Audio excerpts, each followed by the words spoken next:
Hello and welcome to Talking Europe.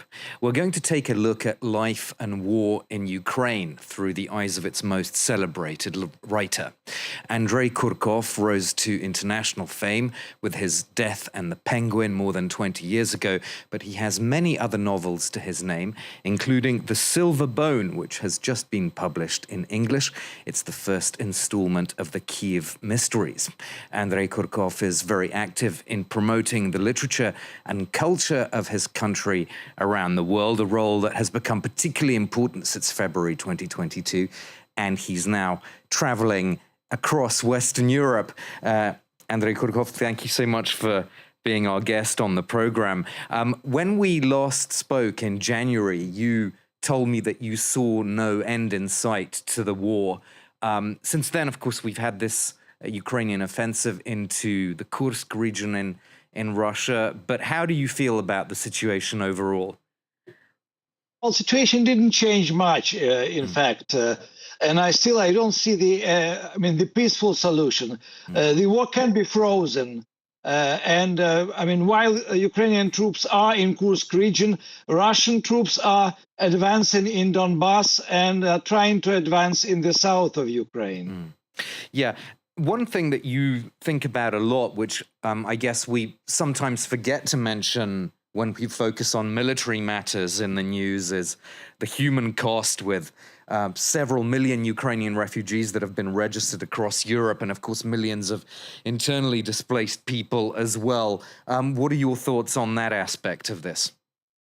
Well, I'm quite worried. Today already Ukraine is a very different country from 2021. For example, because we are talking about 6-7 million refugees abroad, 6-7 million of displaced persons, 30% of the territory destroyed and empty.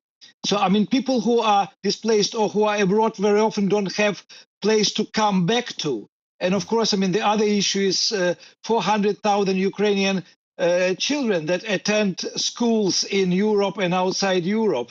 I don't believe their mothers will interrupt the studies and will take them away when the war is frozen or ended, because they are already integrated in these societies where they live. They learn the languages. They study in French, in German, and Italian. Yeah, so it has very long-term generational impacts. About literature then, so your previous book, Grey Bees, is set in the Donbass going back a few years, but in The Silver Bone, you've gone much further back, actually, to 1919. Why did you choose this setting of Kyiv in 1919? Well, it was very interesting and very difficult period, especially for Ukraine. After collapse of Russian Empire in 1917, there was a civil war in Russia, which actually expanded to other territories of Russian Empire. But in Ukraine, there were two wars at the same price. There were 7 armies involved. There were 3 Ukrainian armies. Ukraine was independent from 1918 with the support of German army.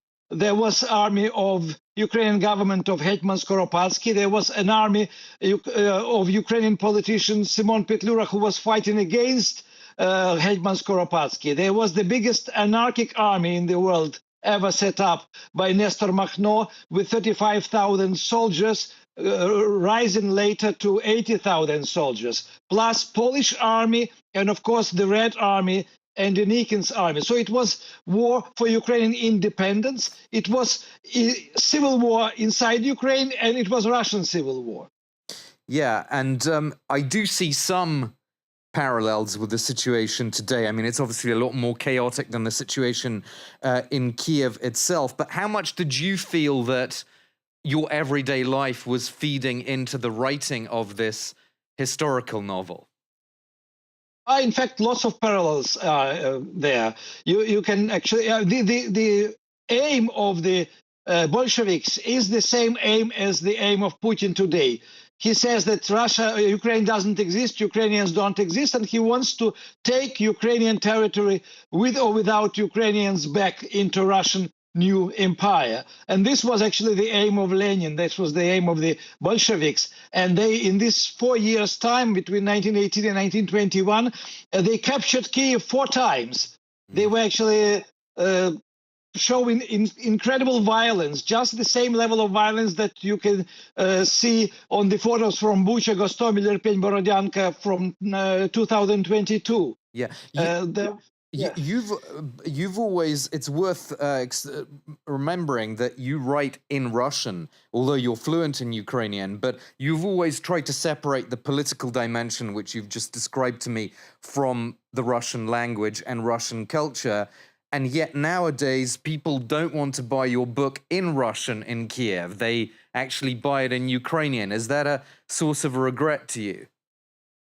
Well, if I could change something, it would be regret. I mean, I would feel regret in the situation, but I accept the situation because, I mean, it's the Russian language which was used over centuries to suppress, to remove Ukrainian from the Ukrainian territory. Russification was also the policy of the communists in 1940s, 50s, 60s, etc. I grew up in Russian-speaking Kyiv, where when you hear Ukrainian language on the street, I mean, people would think that this is either nationalist or a peasant. So, I mean, Ukrainian language should come back, and it is coming back now. It's coming back slower than Ukrainian mentality is returning to Ukrainians. Because, I mean, Ukrainians are very different mentally from Russians. Ukrainians are individualists. They are much more active politically than Russians. But I'm assuming you would still like to see a return of Russian in some way, if that's possible. I would like to see the return of Ukrainian tolerance, which allowed lots of minorities to speak their languages and to write books in their languages. I mean, we have about 60 writers and poets who write in Hungarian in Western Ukraine.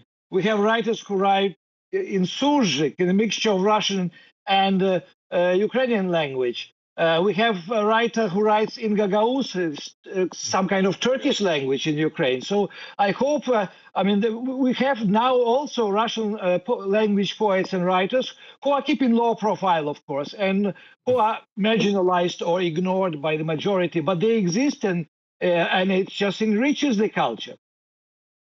Let's talk a little bit about some of the bigger political questions as well. So on EU membership, Ukraine has been granted candidate status, and there have been some important meetings already on the key topics of judiciary, anti-corruption policy, and fundamental rights. What are your thoughts on this whole process?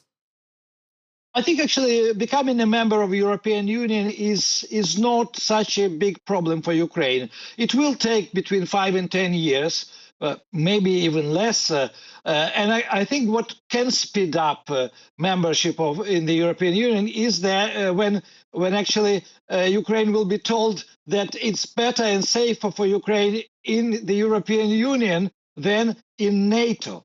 Because obviously, I mean, there are many countries in NATO who don't want to have Ukraine as its member. And just yesterday, Prime Minister Fico from Slovakia said that he will campaign in Slovakia against Ukrainian membership. You're very interested, of course, in history and historical memory. I wonder what you make of the Polish defense minister's recent comments. He said, Ukraine will not join the European Union unless the issue of the Volhynia massacre is settled. Do you think that's something that could actually destroy these or derail the negotiations?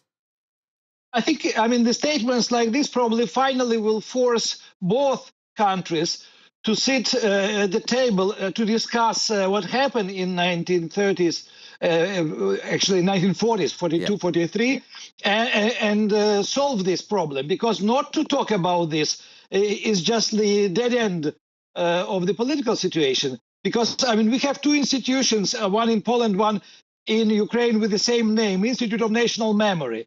Both of them are always headed by the people who can be considered real active nationalists, who will not let other side to forget about the victims on both sides. So, I mean, it's much easier to talk about this, to have a historical conference, to publish books, to say sorry to each other, and not to forget, but to remove it from the political situation and the discourse of today. President Zelensky has presented what he calls a victory plan to key political figures in America.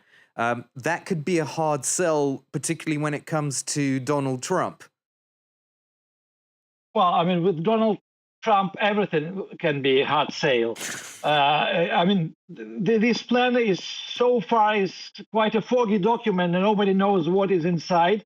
And actually, the office of the President Zelensky announced that not all the document will be shown to the Ukrainian audience. So it's obviously more political document than military document. And of course, Trump will try to reject everything which will come from Zelensky because he wants to have his own plans and he wants to force Ukraine to accept his plans.